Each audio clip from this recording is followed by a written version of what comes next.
C'est l'heure du bilan d'octobre. Qui dit bilan, dit rangement des 10 milliards de livres lus le mois précédent. Il y en a partout. Comme chaque mois, je fais des petits chiffres. On fait le check sur les challenges qui sont en cours, sur le focus du mois. Je vous présente mes 3 romans préférés, mes 3 graphiques préférés et ceux dont je me sépare. C'est parti. Alors en octobre, j'ai lu 35 livres, ce qui fait un nombre de pages de 8057. Pas de commentaires là-dessus. J'ai une nouvelle façon d'organiser mes lectures qui fait que j'ai 3 livres en cours. Un qui est genre un big size, un moyen entre guillemets et un plus petit. Ce qui fait que j'alterne, j'arrive à lire du coup un peu mieux je trouve comme ça mes briques, les briques de ma palle, puisque j'en ai toujours une en fait en cours. Et du coup j'enchaîne aussi les petits et les moyens, donc c'est franchement ça me plaît bien pour le moment, donc ça reste comme ça. Parmi ces 35 livres, il y a 18 graphiques et un livre audio. Ce qui, vous voyez, reste quand même... ça fait 16 romans, enfin 16 romans, pas que romans, parce qu'il y a des pièces de théâtre qui se lisent vite aussi. Mais c'est pas mal.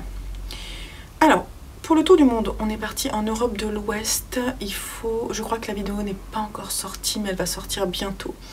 J'ai visité 5 pays. La Grande-Bretagne, la Belgique, les Pays-Bas, l'Écosse et l'Irlande, ce qui est plutôt pas mal.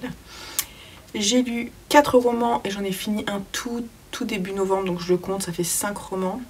Et j'ai lu 6 graphiques, parce que Picobug existe. Voilà. Côté saga, j'ai terminé 2 sagas manga. J'ai terminé la saga Shiisa Kobe de Minetaro Mochizuki et la saga Solanin de Inyo Asano. Voilà. En même temps, c'était pas difficile parce que ça, c'est une duologie et ça, c'est en 4 tomes. Sinon, j'en ai débuté 3. J'ai commencé à écouter Hunger Games. Je sais pas si je vais lire la suite. Si je lis la suite, ça sera peut-être en audio. À voir. Si j'ai un moment je trouve pas quoi lire, peut-être je lirai la suite de Hunger Games. J'ai commencé 2 sagas manga. The Sad Ghost Club. Ah non, c'est pas du tout un manga, c'est un graphique. Mais je ne continuerai pas. Il est là. Voilà, je crois qu'il y en a 3 ou 4. Hop. Et j'ai commencé aussi JoJo's Bizarre Adventure. Mais en fait, comme c'est une grande série avec différents tableaux. Et ce tableau-là n'est pas le premier. Je crois que c'est Phantom Blood le premier, puisque j'ai acheté le 1 et le 2 à Simon. Et je crois qu'on a le 3 et 4. Donc je vais en fait reprendre depuis le début. Un jour, je lirai ça. Et pour le moment, j'ai trouvé ça trop bizarre comme ça. Donc il faut que je comprenne ce qui s'est passé avant. Voilà. Dans mon challenge 23 livres pour 2023, il m'en reste 4 à lire. Il y en a 2 que je lirai pas, je sais, et 4 à lire. Je mets pas de stress. Si je les lis pas, je les lis pas. Si je les lis, bah, tant mieux. Je trouve que c'est déjà pas mal en fait.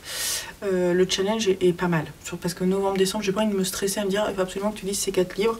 J'ai pas envie. Donc, il est presque terminé, vous voyez ce challenge. Mon challenge de A à Z. Il me reste 2 lettres. Pour le W, j'ai commencé Watership Down et je l'ai arrêté un moment pour lire autre chose et je l'ai pas repris. J'ai trouvé ça un peu étrange, j'ai eu du mal à rentrer dedans et je ne sais pas si je vais le continuer. À voir. Et pour la lettre X, j'ai décidé de mettre Singu d'Edith Wharton qui est très très court, donc je pense pouvoir le caler très bientôt. Voilà. Du coup le W, si je le finis pas, ben, c'est pas grave. Pour le Pumpkin Autumn Challenge, côté roman, j'ai validé 6 catégories sur 12, ce qui est pas mal. Et j'en ai 4 surtout qui sont en cours de lecture, donc c'est pas mal. Côté BD, j'en ai validé 9 sur 12. Et côté série-film, j'en ai visionné 5 sur 12. Je suis plutôt contente. C'est vraiment, je fais des belles découvertes, donc c'est cool.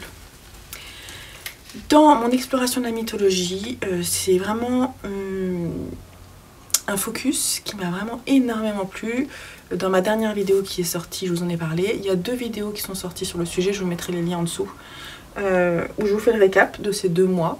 Et je trouve ça plutôt fun comme format comme ça.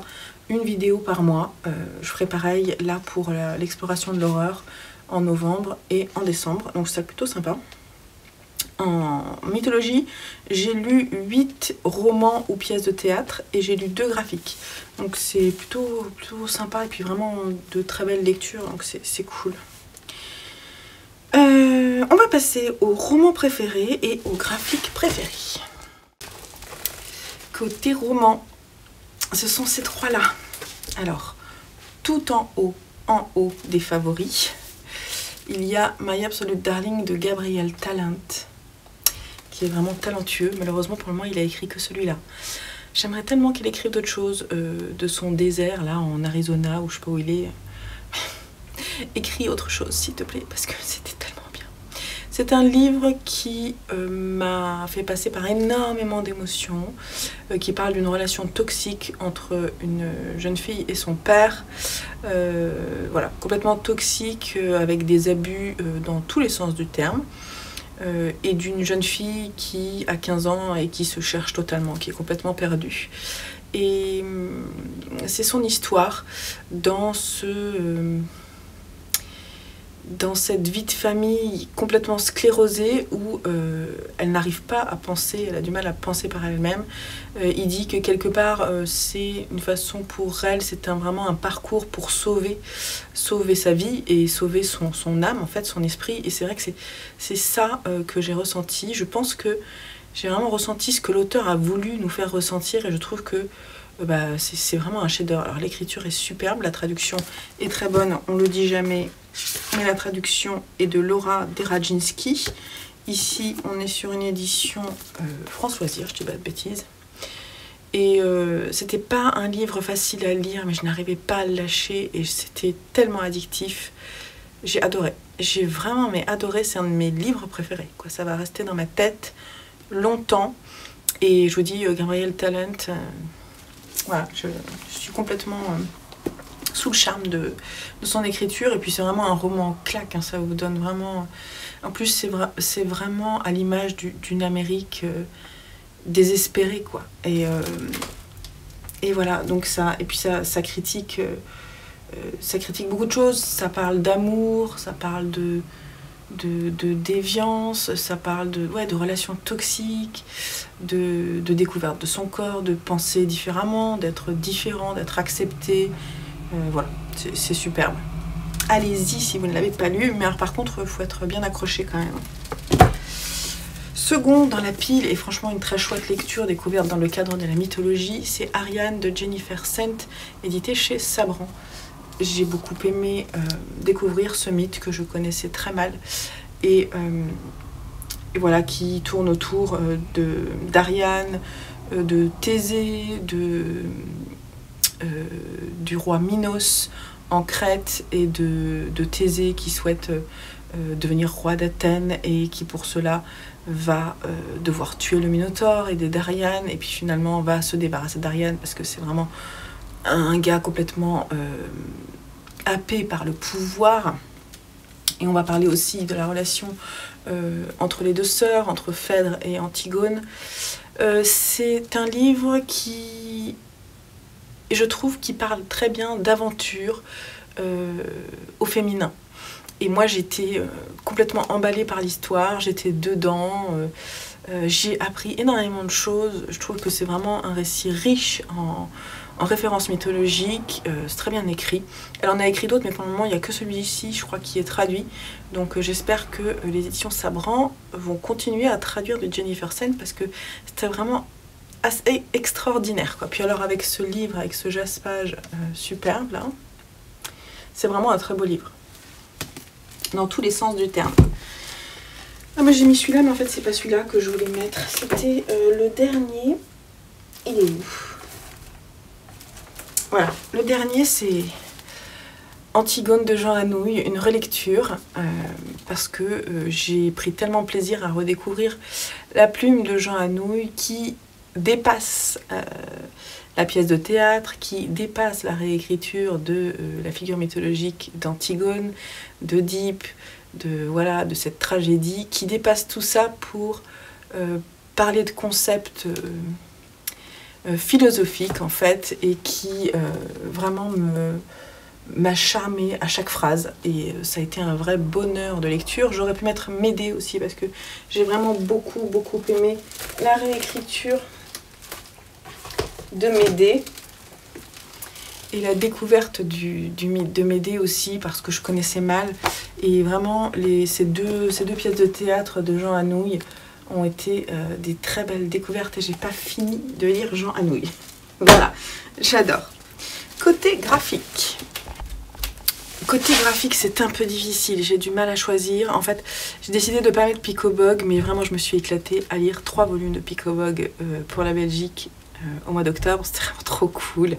Mais j'ai décidé de vous parler de 3 livres, de 3 graphiques différents. J'aurais pu aussi mettre Shiza Kobe, parce que j'ai beaucoup aimé cette quadrilogie.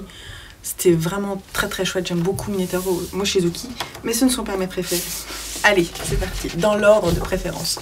Mon préféré de préféré qui m'a fait pleurer, m'a bouleversée, c'est Ne m'oublie pas de Alix Garin, qui est donc belge.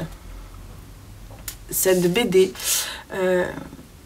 sous couvert d'une histoire assez anodine, mais qui parle de sénilité et de relations familiales, quand une personne très âgée oublie complètement qui elle est, qui sont les personnes qui l'entourent, et fait vraiment un retour dans son enfance. Déjà, ça me parle en ce moment, parce que personnellement, et la façon dont c'est traité par le biais de la relation entre la petite fille et elle, le fait que la petite fille ait du mal aussi à se construire personnellement, cette relation à toutes les deux, avec de l'humour, de la tendresse, de l'incompréhension, pas mal de choses. Je vous montre parce qu'il n'y a pas beaucoup, le dessin est extrêmement simple, simplifié, mais du coup le texte est très percutant, les planches sont... Tout se joue dans les expressions, le visage, tout ça. Et en fait, ça m'a amené très loin dans l'émotion. Et vraiment, j'ai adoré. C'est une BD superbe qui traite d'un sujet difficile, mais de plusieurs sujets difficiles, mais qui finalement le fait de façon extrêmement intelligente, où le texte comme l'image sont là pour véhiculer voilà, de l'émotion, quoi, de l'émotion brute. Et moi, ça a complètement fonctionné. Je l'ai lu en parallèle avec Lucien un matin, et il m'a vu finir en larmes, mais il a trouvé aussi que c'était très bouleversant. Je lui en ai parlé en même temps, et ça m'a touchée de lui lire aussi. Voilà. Et chaque livre, chaque lecture a une histoire aussi, hein. J'ai mis en seconde position L'école décomposée de Junji Ito, parce qu'il fallait que je dédramatise la rentrée. C'est une nouveauté chez Mangetsu, et j'ai beaucoup aimé. J'ai adoré ce duo de frangins, grand frère et petite sœur, qui, sous couvert d'une petite fille complètement fofolle, qui, par le seul regard, vous fait fondre, enfin c'est ce qu'on pense, et son grand frère qui passe derrière elle pour s'excuser auprès de tout le monde de l'attitude de sa sœur. Ces deux figures très antagonistes représentent des traits de caractère insupportables dans les deux sens. Voilà. Et je trouvais que du coup, l'effet qu'ils ont tous les deux, et leur relation, tout ça, et le fait que c'est monté en scénette, et qu'il y a des petites histoires avec des personnages qu'on retrouve petit à petit, j'ai trouvé ça génial. Je trouvais que plus que dans d'autres Junji Ito, l'histoire se construisait petit à petit pour nous divulguer petit à petit des composantes du message, parce qu'il y a toujours une critique de la société. En fait, c'est souvent le reflet de dérive de la société. Donc là, on parle vraiment de comportement vis-à-vis des autres. Et c'était super. Ça fait rire aussi, parce que vraiment, ça me fait rire, hein, Junji Ito. Je trouve que les dessins sont incroyables. Et je vous montre pas les pires, hein. Je trouve que c'est le roi des expressions, quoi. Et cette petite fille, elle est terrible. C'est dégueulasse, mais Mais c'est très chouette. Vraiment, c'est très très chouette. C'est très difficile de parler de Junji Ito, mais moi je suis vraiment une fan. Et puis en troisième, j'ai mis Sweet Tooth. Au départ, je me suis dit je vais pas le mettre, c'est le second tome. Il me reste le 3 et le 4 que j'ai pas encore lu. Au début, je me suis dit je vais pas le mettre, et finalement, mais j'aime tellement que je veux encore vous en parler ce mois-ci. J'adore ce récit de science-fiction qui est donc la base de la série qui est disponible sur Netflix. Donc là, on est allé plus loin que l'histoire qui est déjà disponible. Et en plus, déjà, les choix scénaristiques de la série sont différents de la BD originale. Et le choix visuel, vraiment très très différent, parce que c'est assez esthétisé dans Sweet Tooth.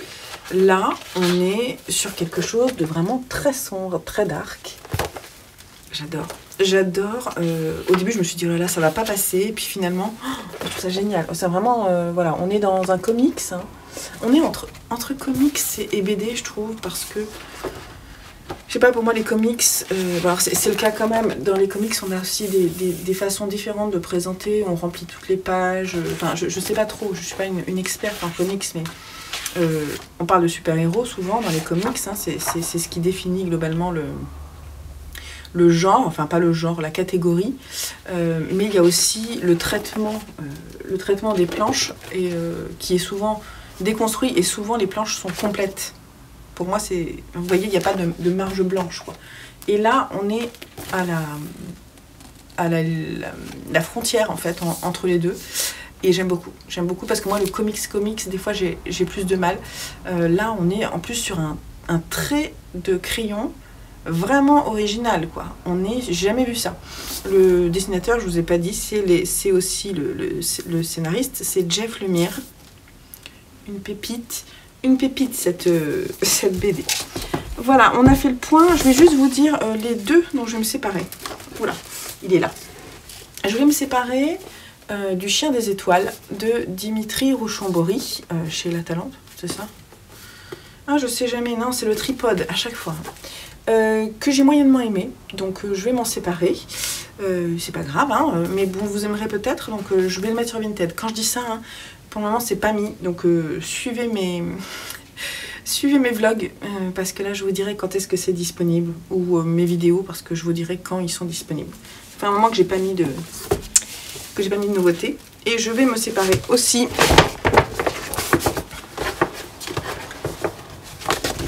de cette BD dont je vous parlais tout à l'heure. Le Sad Ghost Club de Lise Meddings. On est chez le Lotus Éléphant. Parce que, oui mais non, je m'attendais pas du tout à ça. Et en fait, c'est un peu genre, vous voyez, développement personnel. Voilà. Pour moi, c'est une BD de développement personnel qui, pour faire passer les messages, masque les visages par le fait qu'ils soient en fantôme, mais c'est tout en fait, ça fait pas peur du tout. On parle vraiment de jeunes en difficulté psychologique, on parle de dépression et autres, quoi. Donc ouais, c'est pas mal, mais moi ça m'a pas plus que ça, et donc je dirais pas la suite, et je vais me séparer de ce volume. Voilà, c'est une affaire qui roule assez vite, donc c'est cool. Maintenant, faut que je range. Voilà. Allez, au boulot. Je vous laisse là. Je vous fais des bisous et je vous dis à très vite sur la chaîne. Allez, bye bye.